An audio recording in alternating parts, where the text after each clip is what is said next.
आपण पाहत आहात लोकसमीक्षा न्यूज नेटवर्क आणि या आहेत आजच्या सुपरफास्ट न्यूज। या बातमीपत्राचे प्रायोजक आहेत नंदिनी कलेक्शन, फक्त महिलांचे परिपूर्ण दालन, माऊली निवास, कल्याण मंडपमच्या बाजूस, यशोधन नगर, परभणी। नमस्कार, मी प्रभू दीपके लोकसमीक्षा न्यूज नेटवर्क मध्ये आपलं स्वागत करतो। आपण पाहत आहात परभणीचं एकमेव बातमीपत्र Loksamiksha superfast. Red Apple exclusive MIDC परिसर, परभणी। संविधानाचं रक्षण करणाऱ्या सोमनाथ सूर्यवंशी यास पोलिसांनी केलेल्या बेदम मारहाणीमुळेच न्यायालयीन कोठडीत असताना त्यांचा मृत्यू झाला असून त्याला जबाबदार असलेल्या दोषींविरोधात कठोर कारवाई झाली पाहिजे, असं लोकसभेतील विरोधी पक्षनेते तथा काँग्रेसचे नेते खासदार राहुल गांधी यांनी सांगितलं। खासदार राहुल गांधी हे आज दुपारी परभणीत आले होते। यावेळी त्यांच्या समवेत काँग्रेसचे महाराष्ट्र प्रभारी रमेश चेन्नीथल्ला, प्रदेशाध्यक्ष नाना पटोले, माजी विरोधी पक्षनेते विजय वडेट्टीवार, माजी प्रदेशाध्यक्ष माणिकराव ठाकरे, बाळासाहेब थोरात, खासदार प्रणिती शिंदे, खासदार संजय जाधव, खासदार वर्षा गायकवाड, तुकाराम रेंगे, यशोमती ठाकूर, आमदार प्रज्ञा सातव, आमदार राहुल पाटील, आमदार नितीन राऊत, आमदार अमित देशमुख, माजी आमदार सुरेश वरपुडकर, माजी आमदार सुरेश देशमुख, काँग्रेसच्या अनुसूचित जाती विभागाचे अध्यक्ष सिद्धार्थ हातीआंबेरे, बाळासाहेब देशमुख, विजय गव्हाणे, भगवान वाघमारे, विवेक नावंदर, रामभाऊ गाडगे, अनिल मोरे आदींची उपस्थिती होती। खासदार राहुल गांधी यांनी सांगितलं की राष्ट्रीय स्वयंसेवक संघाची विचारधारा ही भारतीय संविधानाच्या विरोधातील आहे। पोलिसांनी बेदम मारहाण करून सोमनाथची हत्या केली असल्याचा आरोप राहुल गांधी यांनी केला आहे। या प्रकरणामध्ये जे दोषी आहेत त्या सर्वांना शिक्षा मिळाली पाहिजे, अशी मागणी देखील राहुल गांधी यांनी यावेळी केली आहे। लोकसभेतील विरोधी पक्षनेते खासदार राहुल गांधी यांनी आज परभणी दौऱ्यामध्ये दुपारी 2:30 वाजण्याच्या सुमाराला शहरातल्या राहुल नगर भागात आंबेडकरी चळवळीतील ज्येष्ठ नेते दिवंगत लोकनेते विजय वाकोडे यांच्या निवासस्थानी जाऊन वाकोडे कुटुंबियांची भेट घेत त्यांचं सांत्वन केलं। यावेळी त्यांच्यासमवेत काँग्रेसचे महाराष्ट्र प्रभारी रमेश चेन्नीथल्ला, प्रदेशाध्यक्ष नाना पटोले, वर्षा गायकवाड, प्रणिती शिंदे, सिद्धार्थ हातीआंबेरे, नदीम इनामदार यांच्यासह वाकोडे यांच्या कुटुंबातील अलकाताई वाकोडे, आशिष वाकोडे, सिद्धांत वाकोडे, प्रियंका वाकोडे, शीतल वाकोडे, अरविंद वाकोडे, विजय ढाले, विशाखा वाकोडे, सुनील तुरुकमाने आदींची उपस्थिती होती। यावेळी खासदार गांधी यांनी वाकोडे परिवारातील सदस्यांनी घडलेल्या घटनेसंदर्भातील संपूर्ण माहिती दिली। तर आंदोलनादरम्यान पोलिसांनी जाणीवपूर्वक विजय वाकोडे यांच्यावर गुन्हा दाखल केला होता। हे आंदोलन हाताळताना त्यांनी शांतता प्रस्थापित होण्यासाठी प्रशासनाला सहकार्य केलं, मात्र घडलेल्या घटनेबाबत त्यांना झालेला ताणतणाव आणि पोलीस प्रशासनाने केलेल्या कारवाईनं ते अस्वस्थ झाले होते। त्यामुळेच त्यांचा हृदयविकाराच्या तीव्र झटक्यानं मृत्यू झाला असल्याचंही यावेळी सांगण्यात आलं। लोकसभेतील विरोधी पक्षनेते खासदार राहुल गांधी यांनी आज परभणी दौरा केलाय। या दौऱ्यामध्ये त्यांनी परभणी शहरातल्या नवामोंडा भागात असलेल्या सोमनाथ सूर्यवंशी यांच्या कुटुंबियांची सांत्वनपर भेट घेतली। सुरुवातीला त्यांनी सोमनाथ सूर्यवंशी यांच्या प्रतिमेला पुष्प अर्पण करून अभिवादन केलं आणि त्यानंतर सोमनाथ सूर्यवंशी यांची आई आणि त्यांचा भाऊ यांच्याशी सविस्तर संवाद साधला। यावेळी त्यांनी सोमनाथ यांना न्याय मिळवून देण्यासाठी आपण कटिबद्ध असल्याचं आश्वासन सूर्यवंशी कुटुंबियांना दिलं। यावेळी त्यांच्या समवेत महाराष्ट्र प्रभारी रमेश चेन्नीथल्ला, प्रदेशाध्यक्ष नाना पटोले, विजय वडेट्टीवार, माणिकराव ठाकरे, बाळासाहेब थोरात, प्रणिती शिंदे, संजय जाधव, वर्षा गायकवाड, तुकाराम रेंगे, यशोमती ठाकूर, प्रज्ञा सातव, राहुल पाटील, नितीन राऊत, अमित देशमुख, सुरेश वरपुडकर, सुरेश देशमुख, सिद्धार्थ हातीआंबेरे, बाळासाहेब देशमुख, विजय गव्हाणे, भगवान वाघमारे, विवेक नावंदर, रामभाऊ गाडगे आदींची उपस्थिती होती। गुडघे दुखत आहेत? आता काळजी नको।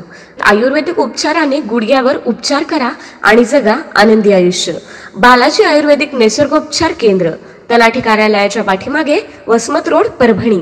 संपर्क डॉक्टर गोविंद कामटे, मोबाईल क्रमांक 9923300914। लोकसभेचे विरोधी पक्षनेते खासदार राहुल गांधी हे आज परभणीच्या दौऱ्यावर आले होते।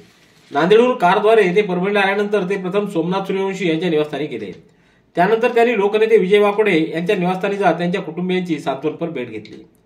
या दरम्यान नांदेडहून परभणीत आल्यानंतर ते डॉक्टर बाबासाहेब आंबेडकर यांच्या पुतळ्यासमोरून गेले। यावेळी त्यांना पाहण्यासाठी मोठ्या प्रमाणात नागरिक या ठिकाणी जमा झाल्याचं दिसून आलं। खासदार राहुल गांधी हे आज परभणी शहरात आल्यानंतर त्यांनी थेट मोंढा भागातील अण्णाभाऊ साठे नगरात जाऊन सोमनाथ सूर्यवंशी यांच्या कुटुंबियांची भेट घेत त्यांचं सांत्वन केलं। यावेळी सोमनाथच्या आईनं टाहो पडत माझ्या मुलाच्या मारेकऱ्यांना फाशी द्यावी अशी मागणी खासदार राहुल गांधी यांच्याकडे केली। सोमनाथ सूर्यवंशींच्या कुटुंबियांचं सांत्वनपर भेट घेण्यासाठी राहुल गांधी हे परभणी शहरात आले होते. त्यांनी यावेळी सूर्यवंशी यांच्या कुटुंबियांची भेट घेऊन त्यांचं सांत्वन केलं. परभणीत संविधानाच्या प्रतिकृतीचा अवमान झाल्यानंतर दंगल उसळली. यामध्ये सोमनाथ सूर्यवंशी या युवकाचा मृत्यू झाला. त्याचबरोबर आंबेडकरी चळवळीतील ज्येष्ठ नेते लोकनेते विजय वाकडे यांचाही मृत्यू झाला. या प्रकरणातील दोषींवर कठोर कारवाई करून त्यांना न्याय द्यावा या मागणीसाठी परभणीतल्या छत्रपती शिवाजी महाराजांच्या पुतळ्याजवळ आंबेडकरी बांधवांनी आंदोलन सुरू केलंय. या धरणे आंदोलनाला आज खासदार तथा माजी मंत्री वर्षा गायकवाड यांनी भेट देत उपस्थित आंदोलकांना मार्गदर्शन केलं. तर परभणीतील दंगल ही पूर्वनियोजित होती असा आरोप देखील वर्षा गायकवाड यांनी केलाय. मानवत तालुक्यातल्या खरबाळ येथील 3 वर्षीय बालिका स्कूल बसच्या धडकेत जागीच ठार झाल्याची घटना आज सकाळी 9:15च्या सुमाराला गावातील जुन्या पाण्याच्या टाकीजवळील करंजी रोडवर घडली. खरबाळ येथील आसाराम निर्मळ हे आपल्या 3 वर्षाची नात शिवाज्ञा निर्मळ हिला हाताला धरून शेतात निघाले होते. याचवेळी खरबाळ येथील जुन्या पाण्याच्या टाकीजवळ रोडवर रुढीपाटीकडून करंजीकडे येणाऱ्या MH22 3648 या क्रमांकाच्या स्कूल बसच्या चालकानं स्कूल बस जोरात चालवून राधा हिला जोराची धडक देऊन उडवलं. राधा हिच्या डोक्याला गंभीर दुखापत होऊन तिचा जागीच मृत्यू झाला. याची माहिती मिळताच गावकरी घटनास्थळी जमा झाले. पोलिसांनी तत्काळ ग्रामीण रुग्णालयात दाखल केलं, मात्र डॉक्टरांनी तपासून तिला मृत घोषित केलं. मयत मुलीचा चुलता मुंजा निर्मळ याच्या तक्रारीवरून मानवत पोलीस ठाण्यात स्कूल बस चालकाच्या विरोधात गुन्हा नोंदवण्यात आला आहे. पंढरपूरच्या श्री विठ्ठल रुक्मिणी मातेच्या नित्यपूजा, पाद्यपूजा, तुळशी पूजा, चंदन उटी पूजा इत्यादी पूजा विठ्ठल रुक्मिणी मंदिर समितीकडून भाविकांना उपलब्ध करून देण्यात येतात. 1 जानेवारी ते 31 मार्च 2025 या कालावधीत पूजांची ऑनलाईन पद्धतीने नोंदणी करण्याची सुरुवात 26 डिसेंबर रोजी सकाळी 11 पासून होत असल्याची माहिती कार्यकारी अधिकारी राजेंद्र शेळके यांनी दिली. याबाबत मंदिर समितीच्या 20 ऑगस्ट रोजीच्या सह अध्यक्ष गहिनीनाथ महाराज औसेकर यांच्या अध्यक्षतेखाली झालेल्या सभेत हा निर्णय घेण्यात आला होता. यासाठी संगणक प्रणाली विकसित करण्यात आली असून भाविकांना पूजेची नोंदणी करण्यासाठी विठ्ठल रुक्मिणी मंदिर.org या संकेतस्थळावर जाता येणार आहे. 1 जानेवारी ते 31 मार्च या कालावधीतील सण, उत्सव व गर्दीचे दिवस वगळून इतर दिवशीच्या श्रीच्या नित्यपूजा, तुळशीपूजा व पाद्यपूजा ऑनलाईन नोंदणीसाठी भाविकांना उपलब्ध करून देण्यात येत असल्याचं सांगण्यात आलंय. Red Apple furniture, smart furniture for smart people, exclusive Parbhani शहरातील भव्य शोरूम रेड ॲपल एक्सक्लुझिव्ह, भारतातील स्मार्ट फर्निचर ब्रँड आता आपल्या परभणी शहरामध्ये. हो, आता आपल्या परभणी शहरामध्ये. या अंतर्गत ऑफिस, बेडरूम, डायनिंग, लिव्हिंग इत्यादी प्रकारचे फर्निचर आपणास मिळेल. Bedroom set, bed, dressing table, sofa set, कपाट, डायनिंग टेबल, टीपॉय आणि स्टील फर्निचर इत्यादी सर्व प्रकारचे फर्निचर तेही आकर्षक किमतीमध्ये उपलब्ध आहे. एक वेळ अवश्य भेट द्या. रेड ॲपल फर्निचर, MIDC परिसर, भारतीय स्टेट बँकेच्या जवळ, परभणी. देशभरासह राज्यात कॅन्सर सारख्या आजाराचं प्रमाण जास्त वाढतंय. या कॅन्सर आजारांना कारणीभूत ठरत असलेल्या चहाच्या कागदी कपांवर बंदीचे आदेश प्रशासनानं निर्गमित करण्यात यावेत अशी मागणी जिल्हाधिकाऱ्यांकडे मायनॉरिटी डेव्हलपमेंट ऑर्गनायझेशन संघटनेचे जिल्हाध्यक्ष सय्यद रफिक पेडगावकर यांनी केले. परभणी जिल्ह्यात चहाचे कागदी कपांचा उपयोग अधिक प्रमाणात केला जात असल्याचं निदर्शनास आले. आजारांना कारणीभूत असलेल्या चहाच्या कागदी कपावरील जिल्हाधिकाऱ्यांनी आपल्या अधीनस्थ असलेले शासकीय कार्यालय, विद्यालय, महाविद्यालय व सार्वजनिक उपक्रम, महामंडळ, सार्वजनिक संस्था इत्यादी कार्यालयांना बंदी घालण्याचे आदेश निर्गमित करण्यात यावे, जेणेकरून कॅन्सर सारख्या आजारावर आळा बसेल अशी मागणी जिल्हाधिकाऱ्यांकडे मायनॉरिटी डेव्हलपमेंट ऑर्गनायझेशनच्या वतीनं संघटनेचे जिल्हाध्यक्ष रफिक पेडगावकर यांनी केली आहे. जिंतूर तालुका मराठी पत्रकार संघाच्या वतीनं शहरातील पत्रकार भवन इथं आज जिंतूर मराठी पत्रकार संघाचे अध्यक्ष शेख शकील अहमद यांचा सत्कार करण्यात आला. शेख शकील अहमद यांनी मागील 20 वर्षांपासून पत्रकारितेच्या माध्यमातून कामगिरी केलेली आहे. याची दखल घेत 21 डिसेंबर रोजी मुंबई इथं समता साहित्य अकादमीच्या वतीनं आयोजित भव्य दिव्य कार्यक्रमात उत्कृष्ट पत्रकारिता पुरस्कार देऊन त्यांना सन्मानित करण्यात आलं. त्याबद्दल मराठी पत्रकार संघाच्या वतीनं त्यांचा सत्कार करण्यात आला आहे. यावेळी MA माजिद, शेख निहाल अहमद, बालाजी शिंदे सोसकर, सिराज सिद्दीकी, M एजाज, रामप्रसाद कंठाळे, सिराज मौलाना, रफिक तांबोळी, महेश देशमुख, शेख नसीर, शेख आली यांची उपस्थिती होती.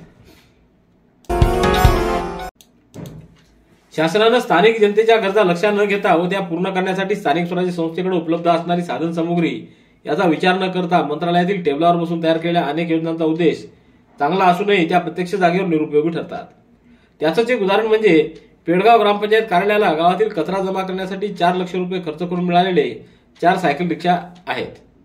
गटविकास अधिकारी यांच्यापासून ते जिल्हा परिषदेच्या मुख्य कार्यकारी अधिकाऱ्यांपर्यंत लेखी निवेदनाद्वारे आणि तोंडी चर्चा करून या 4 सायकल रिक्षाऐवजी एकच मोठी घंटागाडी घेण्यासाठी गावकऱ्यांनी विनंती केली. तसंच या योजनेत स्थानिक गरजा लक्षात घेऊन काही बदल करण्याची विनंती केली होती. त्याचाच एक भाग म्हणून मोठी घंटागाडी घेण्यासाठी 7 लाख रुपये खर्च येत होता. शासनाचे 4 लाख आणि त्यात गावकऱ्याचे 3 लाख लोकवाटा टाकण्याची ग्रामपंचायतीने तयारी दर्शवली. मात्र प्रशासकीय अधिकाऱ्यांनी ही मागणी अमान्य करत 4 सायकल रिक्षा पेडगावला पाठवून दिल्या आहेत. परभणी येथील कलावंत मधुकर उमरीकर हे श्यामची आई हा एकपात्री प्रयोग सादर करत असतात. त्यांना साने गुरुजींच्या 125व्या जयंती दिनानिमित्त अंमळनेर इथं हा प्रयोग सादर करण्यासाठी निमंत्रित करण्यात आलंय. माणसाच्या आयुष्यात काही स्वप्न असतात. त्यातील एक स्वप्न म्हणजे उमरीकर यांना साने गुरुजी ज्या ठिकाणी गुरुजी म्हणून काम केलं त्या ठिकाणी अंमळनेर इथं श्यामची आई हा एकपात्री प्रयोग सादर करण्याचं ते स्वप्न सध्या साकार होत आहे.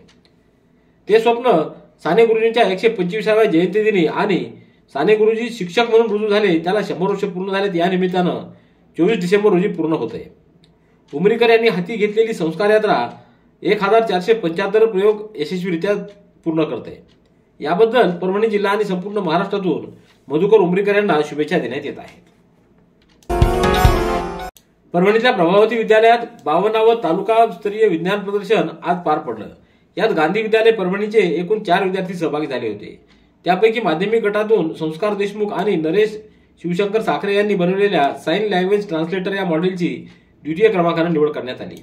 या यशाबद्दल धोंडीबा लाडके, ॲडव्होकेट रुस्तमराव खिस्ते, हिराबाई लाडके, शारदाबाई लाडके, दीपक खिस्ते, प्रभाकर गमे, प्रभाकर बोराडे, रमाकांत लाडके, मुकुंद खिस्ते आदींनी अभिनंदन केले. रेड ॲपल एक्सक्लुझिव्ह MIDC परिसर परभणी. याबरोबरचे बातमीपत्र संपलं. पुन्हा भेटूया उद्याच्या सुपरफास्ट बातमीपत्रात. पाहत रहा लोकसमीक्षा. तुम्हाला हे बातमीपत्र कसं वाटलं याबद्दल आपली प्रतिक्रिया नोंदवा. दररोजचे अपडेट्स मिळवण्यासाठी लोकसमीक्षा चॅनलला सबस्क्राईब करा. धन्यवाद.